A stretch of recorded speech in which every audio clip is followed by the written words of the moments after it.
Hey everyone, so today I wanted to talk about Tailscale and specifically how I'm using Tailscale with RustDesk. So I've got a basic definition of Tailscale. Tailscale is a secure, easy to use VPN that lets you connect devices over the internet as if they were on the same local network. So the way I understand this is that Tailscale is a VPN. It will allow you to connect to devices that are located anywhere in the world, and it will treat them like they are all those devices within your Tailscale network are on the same LAN. So without further ado, I'm actually going to dive into how I use Tailscale specifically, like I said, with RustDesk.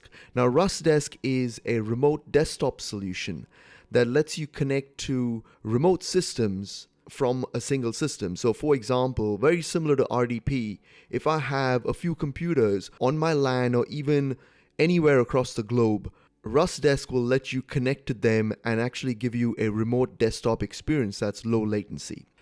Okay, so the first thing that we really want to do is install Tailscale. So in order to do that, you would head over to the Tailscale website, which is tailscale.com, and links in the description. Go ahead and click on download. This is where you can select your operating system. So in my case, this computer I'm using is a Windows computer, so I would make sure that I have Windows selected and I can download Tailscale for Windows. If you're using any of the other systems, you can actually select them right here, and then you can download the Tailscale application for that specific operating system. Once you go ahead and download Tailscale, it will save the file into your downloads folder. As you can see, I've downloaded the file and it saved the installation file in my downloads folder. Now I've already installed Tailscale, so I'm not going to reinstall it. However, if you double click on the application and follow the prompts, it will actually go ahead and install on your operating system. Now once you install Tailscale, it will actually show up in your taskbar right at the bottom, as you can see on my screen. And this is the little icon for Tailscale. Now all you need to do is right click on that. And I had actually installed it before, but I'm going to click on that email address that I'm going to be using. And as soon as I do that, it will launch the sign in with Google option. The next step is to sign in with your Google account, or you can select any of these other options. I'm going to select sign in with Google. Now it'll ask me to choose an account. I'm going to go ahead and select my test account right here.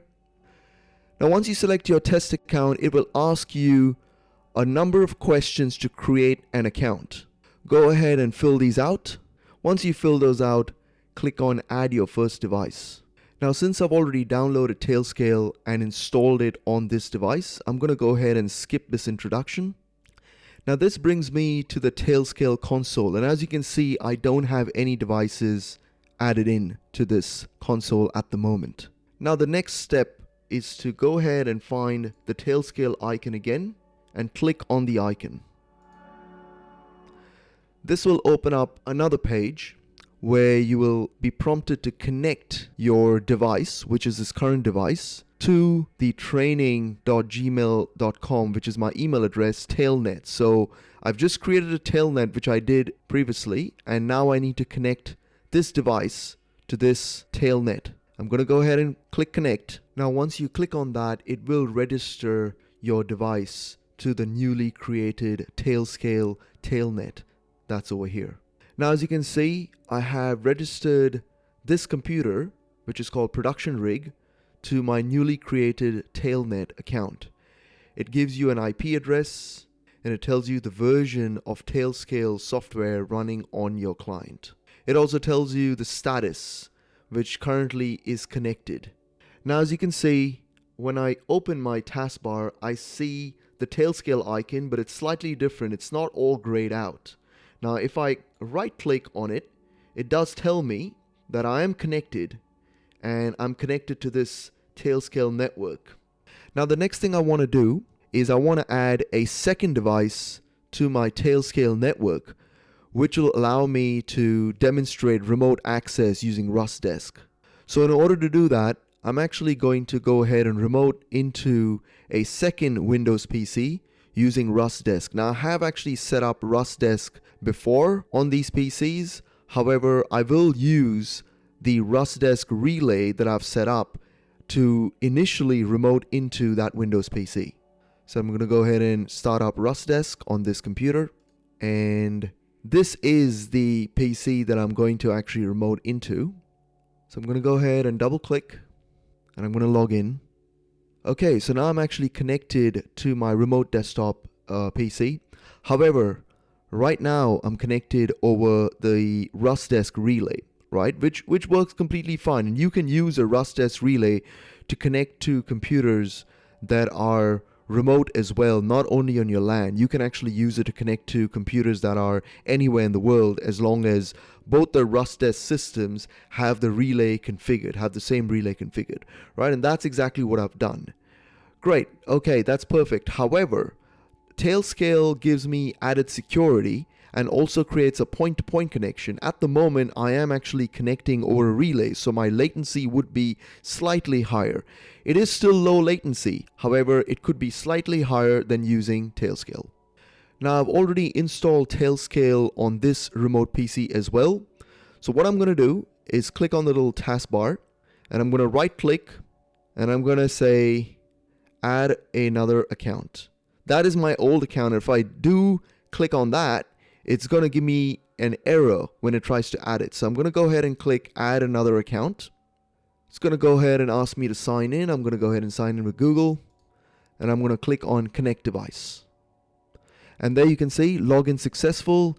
This desktop has been added to my Tailnet, and I can go ahead and visit the console.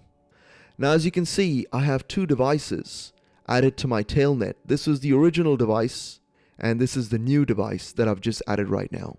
So now what I'm going to go ahead and do is the new device. This is the remote device that I want to connect to. I'm going to go ahead and drop this down, and I'm going to copy its IP address. Now this is the VPN IP address. This is Tailscale IP address. This is not the actual local IP address of my system. But that's exactly what we're trying to do. We're trying to use Tailscale's VPN IP address to connect to this device over RustDesk. So I'm going to go ahead and copy that. Now once copied, I'm going to go ahead and close this RustDesk session because this is still over my RustDesk relay. Now I'm back onto my standard PC that I'm using to connect over RustDesk. So I've got RustDesk open over here. Now rather than using the RustDesk ID, I'm going to delete that ID and I'm going to paste that Tailscale IP address. Once I do that, I can click on connect, and there you go. It's prompted me to enter the IP address and the password. There we go. Enter the password, and now I am remoted into this PC. However, this is using its internal IP address. So what I like to do with RustDesk is go ahead and scale adaptive. It does get a little bit smaller, but this allows it to stop moving. Now, as you can see, this is a direct connection, and what it actually does tell you on the top, it says this is direct and unencrypted connection. Well, it will tell you that it's an unencrypted connection. However, RustDesk does not know that we are using the connection over Tailscale. So it is an encrypted connection. It is over your Tailscale account or your Tailnet. It is not directly using the local IP address of the other remote computer.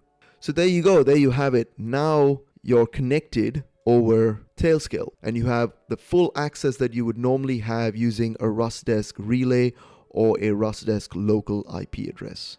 The latency, it does tend to be a little bit slower. This PC is an older PC, so it is going to behave a little bit slower, but absolutely the latency is slightly lower than using the RustDesk relay, which is an advantage if you're doing things like production.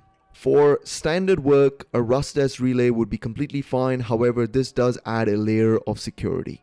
There you go. So this is how to use RustDesk over Tailscale. I hope you liked this video. I hope it was really helpful to you and you would actually implement this to increase your security. Please like, share, subscribe. That really helps this channel. And I'll see you in the next video.